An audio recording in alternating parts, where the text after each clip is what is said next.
Hey dear students, I hope so आप लोग अच्छे से होंगे। कोई स्ट्रेस वरीज ज़्यादा आप नहीं ले रहे होंगे क्योंकि धीरे धीरे डेज आर लेफ्ट। सो ठीक है, चैप्टर 8 तक मैंने बताया था। 2 चैप्टर्स और हमारे 4 चैप्टर्स लास्ट के बच जाएंगे इकोसिस्टम वाला, वो मैं इसके बाद बता दूंगी। हम 9, 10, 11, 12 कर लेते हैं। ये बहुत ही ज़्यादा इंपॉर्टेंट और थोड़े से इजी चैप्टर्स हैं कि डायरेक्टली स्कोर कर सकते हैं आप। कुछ चीज़ें आपको डायरेक्टली लर्न करनी है और साथों साथ आप डायरेक्टली उसको स्कोर कर सकते हैं। ठीक है, सो इसमें हम देख लेते हैं फूड प्रोडक्शन में। फूड प्रोडक्शन में आपको देखना है बी कीपिंग क्या होता है, हनी वैक्स वगैरह कैसे बनता है। आपको पता है हनी कितना इंपॉर्टेंट है आज के डेट पे, तो इकोनॉमिक इंपॉर्टेंस कितनी ज़्यादा है उसकी, वो देख लेना है। बी कीपिंग कैसे होता है।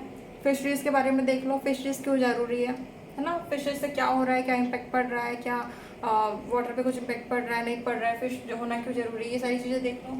एनिमल ब्रीडिंग में क्या देखना है आप लोग को, जो भी इंटर ब्रीडिंग है, क्रॉस ब्रीडिंग है, इंटर स्पेसिफिक ब्रीडिंग है। इंटर स्पेसिफिक ब्रीडिंग मतलब वो जो मूल का जो फॉर्मेशन हुआ था, है ना, मूल का जो फॉर्मेशन हुआ था वो कैसे हुआ था, इंटर स्पेसिफिक ब्रीडिंग के कारण।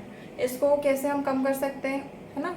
जो आपके अगर एक्सेस करने से कुछ प्रॉब्लम्स अगर आने लग जाएगी तो उसका आउटकम क्या है कि आप क्रॉस ब्रीडिंग करवा लो। ठीक है, ये सारी चीज़ें देखना है। होमोजाइगोसिटीज आ जाती है, एनिमल ब्रीडिंग इंपॉर्टेंट है इनमें। ठीक है, वेरी इंपॉर्टेंट।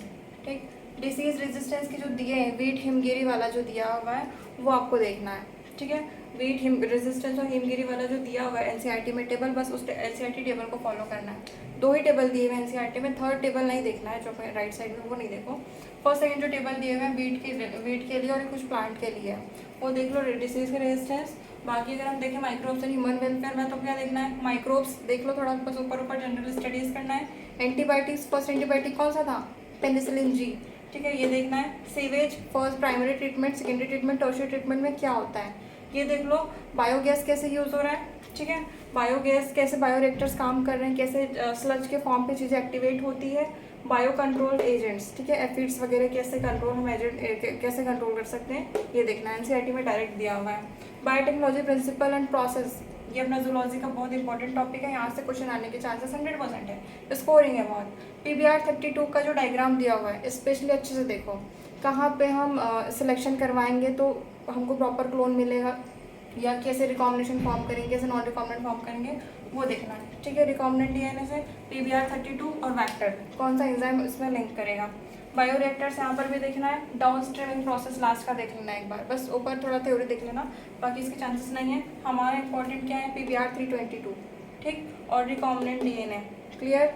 अगर इसके एप्लीकेशन की बात करें, बायोटेक्नोलॉजी की अगर एप्लीकेशन की बात करें, तो क्या देखना है, BT cotton, bacillus thuringiensis, BT cotton देखना है जिसमें क्राई 1 AC, क्राई 2 AB और 2 चीज़ है, ये इंपॉर्टेंट है बहुत। ठीक है, बायोपायरेसी कैसे हो रहा है, कैसे लोग ने राइस का, अपने यहाँ के राइस को बाद में बासमती राइस में कन्वर्ट कर दिए, फिर अमेरिका ने आके फिर एक नया नाम दिए, तो वो बायोपायरेसी था, लेकिन अब एटलीस्ट वो लीगल है। ठीक है, बायोपायरेसी देख लेना है। इंसुलिन, मेच्योर इंसुलिन और प्री इंसुलिन कैसे फॉर्म होता है, कैसे free peptide C peptide bond बाहर निकलता है, वो देख लो कि बाहर क्या रहता है। क्वेश्चन आता है तो आप बोलोगे सी पेप्टाइड बॉन्ड बाहर रहता है। जीन थेरेपी कैसे किया जाता है, वो देखना है। क्लियर, ये आपके 9, 10, 11, 12 चैप्टर्स है। जनरली मोटी मोटी बातें मैंने बता दिया आपको, इस टाइप से टॉपिक उसको कवर अप कर लीजिए। इसके बाद का जो इकोसिस्टम है, इन्वायरमेंटल इकोसिस्टम वगैरह, उसमें जनरली आपको जस्ट नेम्स वगैरह, ईयर्स वगैरह याद करना है, उसको मैं बता दूंगी क्लियरली। ठीक है, इस चीज़ पर आपको फोकस करना है 4 चैप्टर्स पर। बायोटेक्नोलॉजी इंपॉर्टेंट है, बार बार बता रही हूँ, क्वेश्चन यहाँ से आने के चांसेस हैं, इंपॉर्टेंट है। ठीक है, बाकी ऊपर वाला तो हमारा बॉटनी में जाएगा, नीचे वाला जूलॉजी में जाएगा।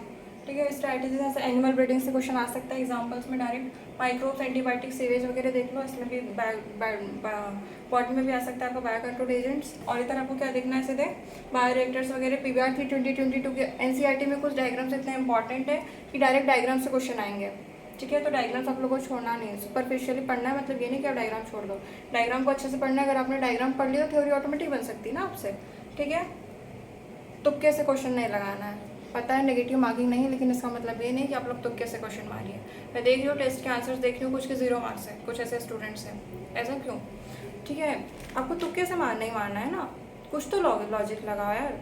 एटलीस्ट 4 ऑप्शंस दिए हैं, तो अगर आपने कुछ तो पढ़ा होगा ना उस टॉपिक से रिलेटेड, तो 4 ऑप्शन में आप 2 ऑप्शन या 1 ऑप्शन तो एलिमिनेट कर सकते हैं, फिर बचे 3 में से 2 एलिमिनेट करके करिए। पता है नेगेटिव मार्किंग नहीं है, लेकिन इसका मतलब ये तो नहीं ना कि मतलब ऐसे ही आंसर टिक कर दें, ऐसा नहीं होना है। ठीक है, आपको पढ़ के अच्छे से क्वेश्चन अच्छे से रीड करना है, देन आपको सॉल्व करना है।